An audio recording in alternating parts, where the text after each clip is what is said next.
10월 셋째 주 여러분이 함께 순모임 가운데 나누게 될 본문은 창세기 33장입니다.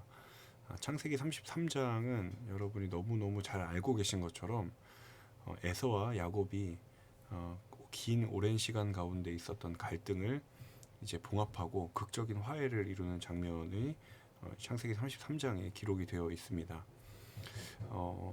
20년 동안 야곱이 이제 타향살이를 하면서 굉장히 어려운 가운데 고난을 당하고 또 그 시간 가운데 하나님께서 이 야곱의 마음을 그리고 지나온 날들의 거짓된 삶들을 돌이키시고 그 야곱의 마음 가운데에 회복의 마음들을 부어주시는 것을 우리는 보았는데요. 그 마지막 한 고비, 그에게 주어져 있는 마지막 한 고비가 있다라고 한다면 이제 형을 찾아가서 형에게 용서를 구하고 그 관계를 회복하는 것입니다. 그래서 성경이 첫 번째로 초점을 맞추고 있는 것은 야곱이 어떠한 마음의 결단을 가지고 에서를 만나게 되는지에 대한 부분입니다.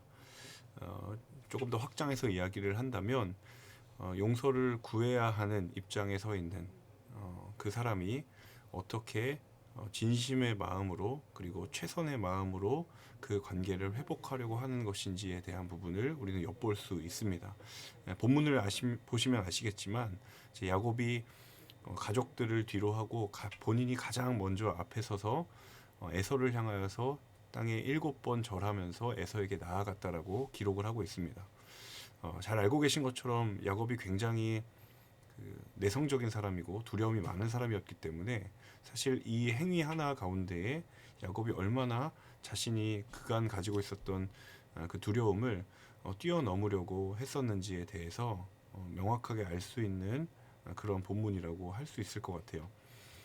그 두려움을 넘어설 수 있었던 까닭은 다름 아닌 하나님께서 그 마음 가운데에 그 두려움을 뛰어넘는 주님의 마음을 부어주셨기 때문입니다. 33장 이전에 31장, 32장 가운데에 하나님께서 야곱을 찾아오셔서 그 마음 가운데에 하나님의 마음을 부어주심으로 이제는 더 이상 인간적인 야곱의 마음이 아니라 주님의 마음으로 형을 향한 관계의 회복의 제스처를 내밀 수 있었던 것이죠. 우리가 관계를 회복함에 있어서 굉장히 어려운 부분 중에 하나가 이제 이 두려움이라는 것입니다. 나의 이 어떤 제스처가 진심이 받아들여지지 않으면 어떡하지? 혹은 이것이 아무런 영향이나 효과를 주지 못하면 어떡하지?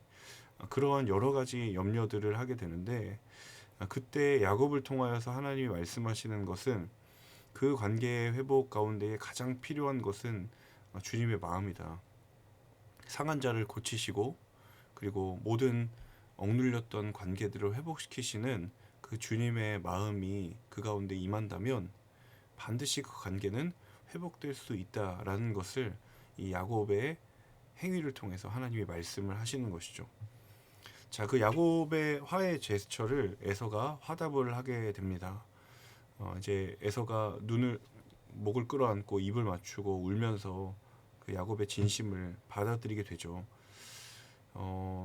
야곱이 20년 가운데 자신의 심경의 변화가 어떠했는지를 우리가 성경을 통해서 잘 짐작을 할 수 있지만 사실 반대로 에서의 심경의 변화가 어떠했는지에 대해서는 성경이 조명하고 있지 않습니다. 그 20년 가운데에 에서의 상처난 마음을 어떻게 회복한 과정을 겪어왔는지에 대해서는 성경이 말을 하고 있지 않아요. 그런데 분명한 사실 한 가지는 에서의 마음이 분명히 회복이 되었고 그리고 야곱의 그 진심 어린 화해를 받아들일 준비가 되었다라는 거예요. 정확한 성경의 기록을 통해서는 우리는 근거할 수는 없지만 이 한 행동을 통해서 분명히 야곱의 형인 에서가 마음을 돌이켰고 그리고 마음이 부드러워졌다라는 것에 대해서는 알 수 있습니다. 그리고 그것은 하나님께서 그의 마음을 움직이셨다라는 것에 대해서는 우리가 합리적인 추측을 해볼 수 있을 것 같아요.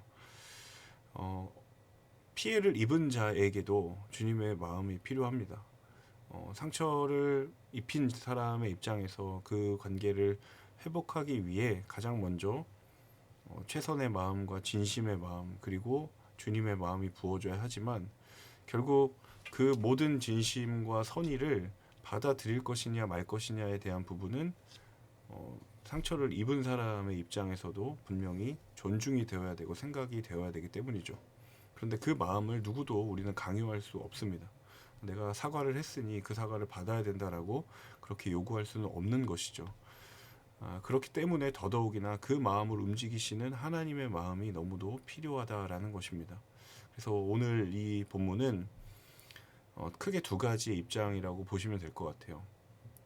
관계에 균열을 낸 소위 말하면 이제 가해자 입장이라고 할 수 있겠죠. 상처를 입힌 입장에서 무엇을 해야 될 것인가. 그리고 상처를 입은 사람의 입장에서 또 한편으로는 무엇이 필요한 것인가. 이 두 가지의 입장에서 여러분이 한번 생각을 하시면서 우리도 사실 관계 가운데 여러 오해나 갈등이나 어려움들이 있잖아요. 그 우리의 실제적인 삶 가운데의 갈등들을 풀어가는 해법이 무엇인지를 오늘 이 본문을 통해서 함께 나누고 또 귀한 은혜의 결단이 있는 그러한 주일 순모임의 시간이 될 수 있기를 바랍니다.